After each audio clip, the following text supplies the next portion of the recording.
The last time the Democratic Party had a significant influence in Idaho was back in the early 1990s. In 1992, Cecil Andrus occupied the office on the second floor. 12 of the 35 senators in the state house and 20 of the 70 representatives in the House were Democrats. However, within 4 years, the Dems made up just 20% of both houses of the legislature. And by year 2000, the Democrats were looking at historic lows in the state house, just 3 senators and 9 representatives. So for the last 3 decades, it's been a trifecta of control for the grand old party: governor, Senate, and House. And since, other than a Tea Party wave, it's been smooth sailing for the GOP in Idaho. But lately, that hasn't been the case. Back in 2015, there was a caucus created in Congress, the Freedom Caucus, a group of far-right, most conservative lawmakers. And within 2 years, a version of that spawned here in Idaho. Announced in March of 2017, it did kind of stall a bit over the summer, but it rebounded. And now the Freedom Caucus has been able to gain a little bit of traction over the last few years. Today, it lists members, 13 members from both chambers. Then came COVID, and Governor Brad Little, a Republican, started declaring emergencies to keep the coronavirus in check. That didn't sit too well with several members of the Freedom Caucus, and they pushed back on all the suggestions of health protections: masks, social distancing, essential businesses, vaccines, COVID cash, even though many of their members partook of the ARPA pool of funds. These days, the dissension displayed during the pandemic is still pretty prevalent, that is. In fact, it's become more aggressive, and several Republican central committees around the state leaning more right. The separation within Idaho's GOP has been described by those directing it as grassroots. But for those it is directed towards, it's more like scorched earth. The Republican reign in Idaho politics has been the norm for the better part of 3 decades. While they've certainly seen a few passing storms, lately, the overwhelming, organized supermajority has been weathering more of a seismic shift in its solidarity. Mr. Chairman, a shift it is my honor to nominate Dorothy Moon, which showed itself in the summer of 2022, when there was a call to change the leadership of Idaho's Republican Party. And Chairman Dorothy Moon. Former lawmaker, former member of the Freedom Caucus, and failed candidate for Idaho's Secretary of State, Dorothy Moon, behind 434 delegate votes, would take control for 2 years in Twin Falls. We have to make sure, with the Democrats coming at us with full force, that we have our barriers up, our guns are loaded, and ready to keep this state free. Then came the election that fall, when redistricting and the redirection of the party would see 40 seats of the Idaho legislature filled by first-time members. New names like Senators Carlson, Herndon, Lenny, Trakel, and Zuderveld, plus Representatives Alfieri, Gallagher, Hawkins, Price, and Wisniewski would all make themselves members of the Freedom Caucus. Those members and the rest of the Republican lawmakers would get another indication it was a new day on their first day of the 2023 legislative session. In short, I want everyone to know that we will be here for the entire session, offering a helping hand, but also to have a watchful eye on every Republican member. More on that watchful eye in a moment. But let's jump ahead to June 2023, when, on a remote ranch near Challis, one of the most out-of-the-way spots in the state, Idaho's GOP held their summer meeting. There, just 216 members of the party would decide the rules, the platform, the future for the rest of the nearly 600,000 registered Republicans. Among several others, that meeting would produce a new party rule first proposed by Brandon Durst a year before. The former analyst for the Idaho Freedom Foundation claims he lost his bid to become the next state superintendent because of too many crossover votes, what he calls not really Republicans going against him. Durst and many of the delegates to the summer meeting believed it should be tougher to register as a Republican, meaning anyone who affiliated with another party and wanted to switch could have to wait more than 2 years to join the GOP and vote in the closed Republican primary. What we want is we want committed Republicans participating in our process. We're not even going to put a litmus test on ideologically what part of the party they're in. I was going to say, because it sounds like that's what it is. It sounds like you have to believe this and this only. Yeah, see, and that's why the rule doesn't speak to where they at. We don't actually say, you know, you have to sign some oath that says, yes, I agree with all these parts of the party platform. We're not having that requirement. Well, maybe not for voters, but going forward, for those they voted in, there would certainly be an ideological litmus test. A suggestion that would surface when Chairwoman Moon laid out the party's priorities at the beginning of the 2023 legislative session. Quietly, there are lots of Republicans who talk about how the party's resolutions are just scraps of paper, to be given almost as much credence as you would junk mail. That changes today. As such, I'm going to be holding meetings for concerned citizens and party members to provide a roadmap to ensure the legislature obeys the will of the party. For those who don't, well, hell hath no fury, like the chairwoman scorned. Several bills that session would manifest that fury. Perhaps none more than the attempt to limit what books would be available in Idaho's public libraries. House Bill 314 would restrict minors' access to certain materials, what proponents referred to as obscene materials. They would primarily point to books with LGBTQ+ themes as examples. The Children's School and Library Protection Act would pass both chambers, but it would not get enough votes in the House to override Governor Brad Little's veto. 14 House Republicans voted against it 3 times. And that would earn them, along with Governor Little, a vote of no confidence during that summer's State Central Committee meeting in Challis, following another rule put in place that weekend. Now we have another group that can go back and question whether you made the right decision as a voter, and they can actually pull that person in front of a committee and put them through an inquisition, and if they don't meet whatever standard has been set, then they can no longer run as a Republican in a primary. This is where the gap in the Idaho GOP begins to widen, with central committees calling lawmakers on the carpet instead of allowing constituents to keep them culpable at the polls. Republicans being reprimanded by their Republican committees instead of by those that elected them. Well, there's much more to this story, a lot more, which is why we had to kind of break it into 2 parts for you. So coming up on the other side of the break, we speak with several lawmakers who have borne the brunt of this eat their own mentality and movement within Idaho's GOP.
Spend any amount of time on social media these days, depending on your algorithm, you've likely seen the infighting within Idaho's Republican Party.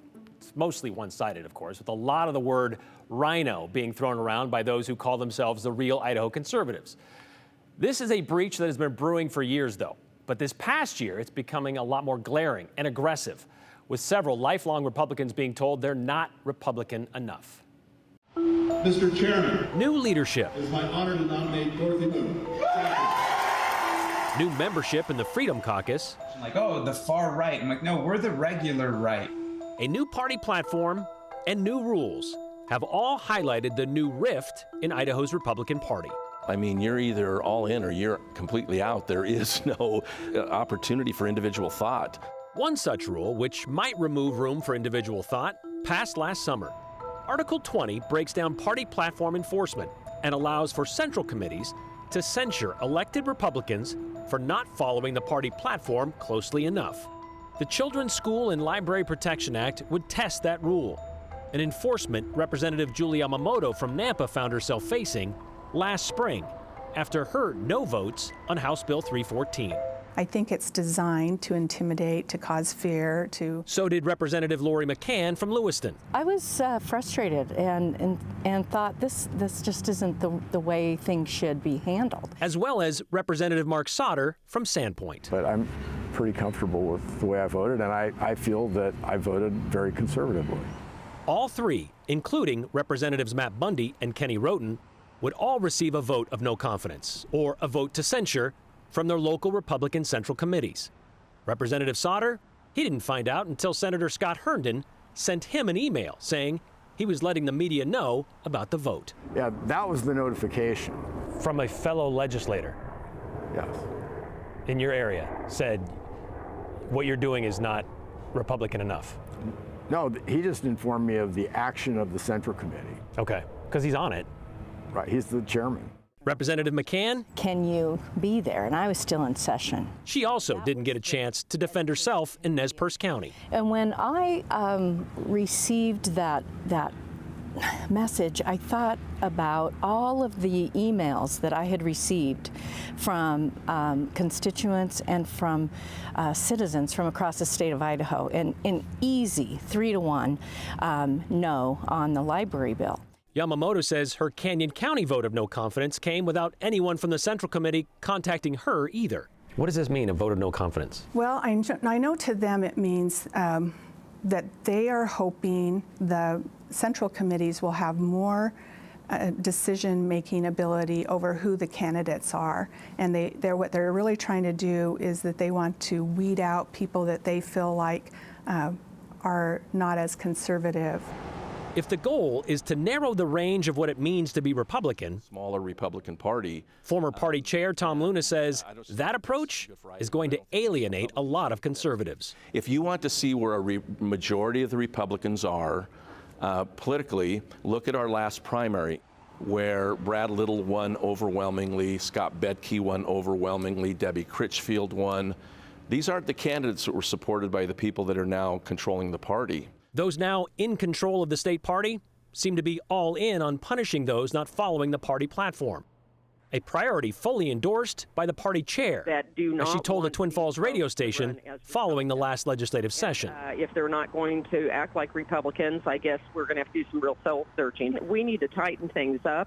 We need to support true Republicans who follow the platform and honor the Constitution. And that's what the chair of the Twin Falls Party should be looking at. State Senator Jeff Schroeder That said sentiment was echoed on social media but his voting record tells a different story. by several, quote, real Idaho Republicans. To support conservative principles, And when real conservatives come in and try to act conservative and vote Republican and vote in line with our GOP party platform, they have this reaction like, oh, the far right. I'm like, no, we're the regular right. But the question remains, regardless of where one sits on the spectrum, are legislators elected to represent the people or the platform? To serve the people and not the party. We did not get elected to serve Dorothy Moon and the officers of the Republican Party. We were elected to represent our constituencies. McCann also represents Latah County, Oh gosh, Latah County is a very swing area. whose politics can best be colored purple. My area, I've got Moscow, and so I've got some liberal thinkers, and then outside of Moscow, I've got some very conservative thinkers, and so I'm trying to balance that. However, despite that balancing act, the Latah County Republican Central Committee decided to tip the scales in their favor during an August meeting in Moscow. They censured McCann for 5 of her votes during the session. Is she supposed to represent the party, or is she supposed to represent the people that elected her? Well, she's a representative of all the people. You know, when we talk about censure, what we're wanting to do is open lines of communication so that as we talk about some of these critical areas that we think are critical, that we think we're being heard. Okay, but in the end, she was censured because she didn't follow the party platform. In the end, we don't believe the votes that she made aligned with the elements of the party platform. That is correct. When you raise your right hand and take your oath, it wasn't to follow the Republican platform. It was to make sure that whatever you did follows the U.S. Constitution and the Idaho Constitution. The platform should give guidance as to what those that are at the meeting believe, but does that really represent all of Idaho? For a political party that claims nearly 60% of all registered voters in the state, can this push further to the right while name-calling and chastising those who push back? Can they maintain the supermajority, or will the chasm create an unfixable fracture for the future? So we have two different approaches to unite the Republican Party. One is to grow it, made up of people who agree on 80% of the issues, and the other is to purge anybody that does not agree with you 100%. Do you feel like there's an attempt at a purge in the party? I feel like that we are kind of at a crossroads in the party, and that if we do not work together, we're going to lose. I honestly think that if this group would sit down with the rest of us and say, okay, how do we work together? We have not been able to accomplish that because compromise, to many of them, is a bad, dirty word. We always have to compromise. I don't know about you, I'm an old guy. And I can just tell you, in my life, I've had to compromise a lot. But I think I've accomplished a lot by doing that. What's going on is bullying, is mean-spirited, and it is not what the people in the state are asking for, and that's what's frustrating. Some see this approach as a cleansing of the party, while others washing away what it's always stood for, a welcoming port for all shades of conservatives. I truly believe in liberty. I believe in all of those same things that they say, but I don't go about it in a bullish way, and that is not the Idaho way. Representative McCann was actually censured by all three of the Republican Central Committees from the counties she represents. Nez Perce, Lewis, and Latah. Latah was the only one to allow her to defend herself and her votes. You may be wondering what penalty of censure or a vote of no confidence might carry. Well, not much, actually. It means they won't have access to small amount of campaign funding or any endorsements from those Republican Central Committees. Something Representative Sauter said he didn't get anyway. Those reprimands, though, they have not ended. The Post-Register reported 2 weeks ago, all three Republican lawmakers from District 32 have been called to appear to respond to allegations of violating the party platform. That's in eastern Idaho. And it's not just lawmakers who are facing this fracture. There was also the resignation of the entire Ada County Central Committee leadership and a lawsuit brought against the state party by the Bingham County Central Committee.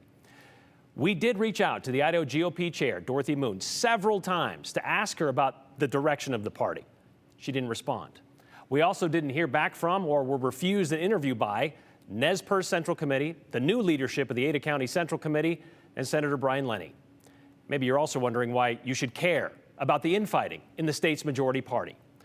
Because the group leading this party right now, and the ones trying to take over the lead-in making the laws, is the same faction that doesn't want to see the health of the mother as a consideration for abortion. In fact, Senator Herndon wants to see rape and incest, that exception, removed from Idaho's abortion ban.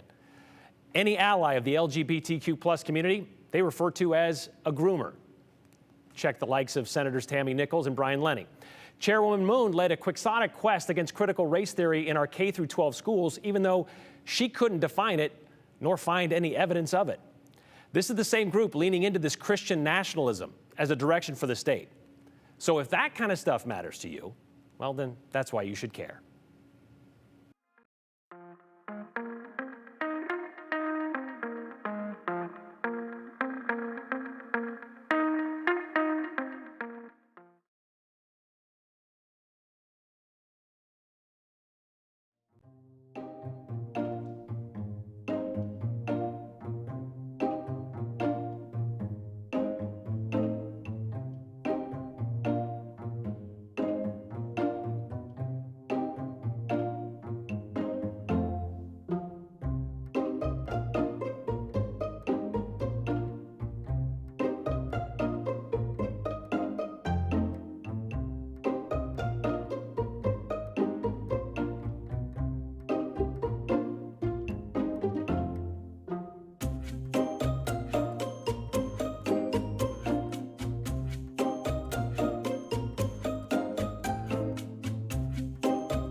All right, did you see this in the skies, the eastern sky, early this morning? If you were up really early, it was hard to miss. It was so bright and so brilliant. Thanks to Stephen for posting this picture in our Idaho Weather Watchers page. What you're seeing is Venus, the little dot right here is Venus in conjunction with a waning crescent moon. But Venus was very bright. It was 15 times brighter this morning than the brightest star in the sky, Sirius. So it was a pretty phenomenal display. I don't know that we'll get a very good look at that conjunction tomorrow morning / tonight because of the clouds that we have streaming in. So you've noticed if you've been outdoors or watching out your window, we had blue sky early. Slowly the clouds have been overtaking the sky and temperatures are dropping. We've hit about 52 in Boise today. 48 is where we are right now as we inch towards sunset with a southerly wind at 6 miles per hour. The clouds are coming in as part of a system that is bringing rain right now to the Pacific Northwest. This will continue filling in from west to east overnight. Could bring a quick shot of snow to the mountains by mid-morning to early afternoon tomorrow, an inch or so above 5,000 feet is possible. The outlook for Friday looks mostly dry for the Treasure Valley, but I do think from maybe 7 to 9 a.m. tomorrow, possibly to about 10 a.m., there's a chance of a shower or two, a rain shower in the Treasure Valley. Clearing away by the afternoon, we'll have some sunshine to enjoy, and temperatures will start to climb over the weekend, courtesy of a building ridge of high pressure. However, that high pressure will be so strong that it will give us stagnant air at the surface, so an air stagnation advisory in effect from Saturday through Wednesday for the possibility of the dreaded I word, that inversion that will likely set up over the weekend. But the silver lining here is that we have some nice mild temperatures coming our way. Your 7-day forecast shows those temperatures climbing up to 60 by Sunday under a partly to mostly cloudy sky, low 60s into early next week and all the way through Wednesday.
Thanks for all your comments tonight on our GOP divide story. I'm going to get to a couple of them, like this one here. Great, thank you. So full of information. Citizens really need to know about what's going on inside the GOP in Idaho.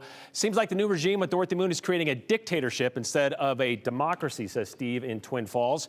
Caucus, another group of extremists, or Freedom Caucus, that is, another group of extremists whose belief that freedom means they are free to dictate how all the rest of us should live. That's from David in Boise County.